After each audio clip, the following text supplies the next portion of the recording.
আল্লাহর যে ফরজ নামাজ এটাও মন দিয়ে পড়তে পারি না। 4 রাকাত নামাজ পড়তে কম্পিউটার স্পিডে পড়ি, 4 মিনিটও লাগে না, এর ভিতরেও 4000 কথা মনে হয়। আল্লাহ যদি কিয়ামতের দিন বলেন যে তোমার এত নিয়ামত ইসলাম, 5 মিনিট আমার দিক মন দিয়ে নামাজটা পড়তে পারলে না, আমি তোমার নামাজ কবুল করলাম না, তুমি দোজখে যাও, আমার কিছু বলার থাকবে? এমন কোন আমল কি আমাদের আছে যে বলতে পারবো আল্লাহ তুমি এটা নিতেই হবে?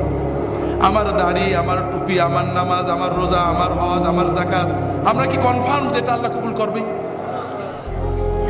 আমার না হলে আপনারা তো কনফার্ম নাকি?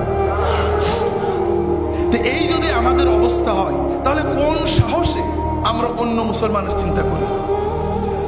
ভাইরা, অন্য মুসলমানের চিন্তা করবেন না। যখন 5 জনে এক জায়গা হবে, নিজেদের কথা চিন্তা করবেন, পরের ভিতর আলোচনা না। ভাই কি অবস্থা?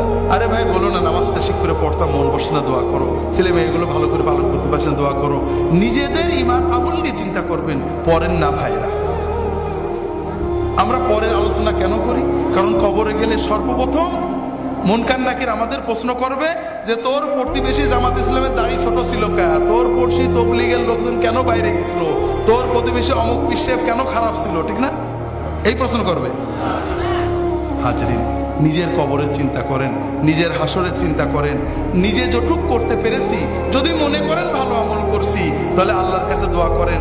যদি দেখেন গুনাহ হয়ে গেছে, আল্লাহর কাছে দোয়া করেন, আল্লাহ আমার সামান্য আমল কবুল করো, গুনাহগুলো মাফ করো। আর তোমার নবীর উম্মত যত আছে, অমুক ভাই তমুক ভাই তমুক ভাই ভুলের ভিতরে আছে, আল্লাহ তাদেরকে হেদায়েত করে ভালো পথ দাও, তাদেরকেও মাফ করো।